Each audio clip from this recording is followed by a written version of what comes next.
Thank you very much for coming, and very much late good morning to everyone to this youth symposium. For some of us, this might be one of the most important symposium during this week, because this is not just about HIV/AIDS, this is about young people, this is about young leadership.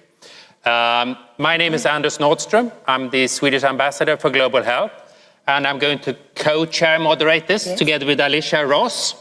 And you are from? I have been actually co-convening with the Melbourne Youth Force for the last year and a half. So it's been a long journey to have these wonderful young people here today. And a pleasure to be up here with you. Thank you, very much. I was asked this morning about what's the difference this year compared to previous years, and I would say that there is a much stronger engagement from young people, and not just more, but better quality and more organized. So I'm very much looking forward to this morning. And you're going to first meet 5 young leaders here from different parts of the world, and Alicia, you will introduce them in a minute. We're also delighted to have Mark here, Mark Dybul, the Executive Director from the Global Fund, Fight AIDS, TB and Malaria. And Michel Shibidi could unfortunately not be here, but one of his colleagues is here, Momodada, I can't pronounce that, from UNAIDS. And the partnership, I think, in between UNAIDS and the Global Fund is at a very good stage right now. And especially, I would say, also talking about those issues that has to do with, as I said, young leadership and young people. And just to say one word about why this is important, to ensure that we're not just speaking about young people, but that we are engaging with young people and that we have young leaders at the table. I mean, of course, you are the majority of the population in the world. In some countries, you are more than 50% of the population.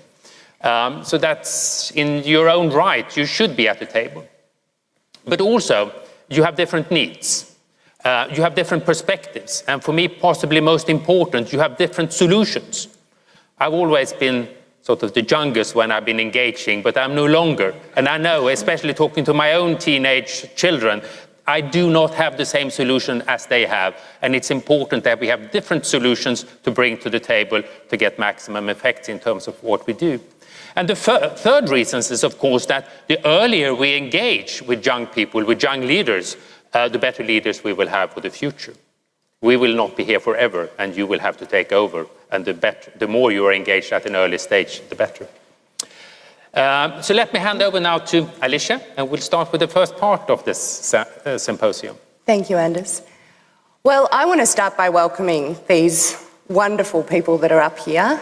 It's lovely to see you. Thank you, Asha, Natasha, Himakshi, Nom Solizi. I probably didn't say that right, but I gave it a go.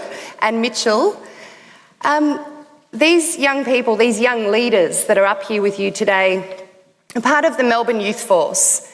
And the Youth Force is a tradition at the International AIDS Conference to be the platform that unites young people at the International AIDS Conference in the lead up to, during, but the thing I think is most important is beyond this week.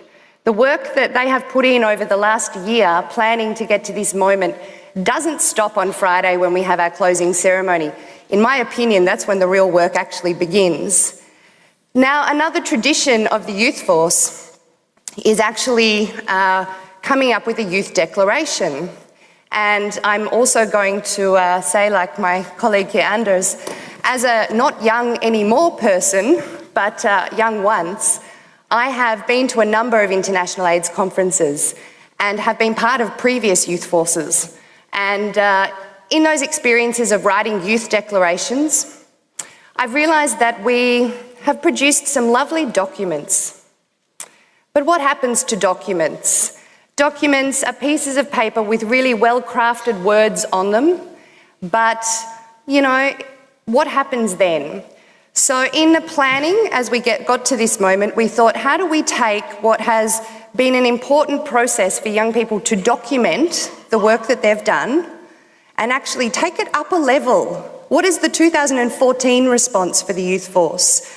And so we decided we didn't want a declaration, we wanted a youth action plan, because this is about action. It's about real action, real goals, time-bound goals, goals that we will challenge ourselves on to measure and monitor our progress towards achieving those goals.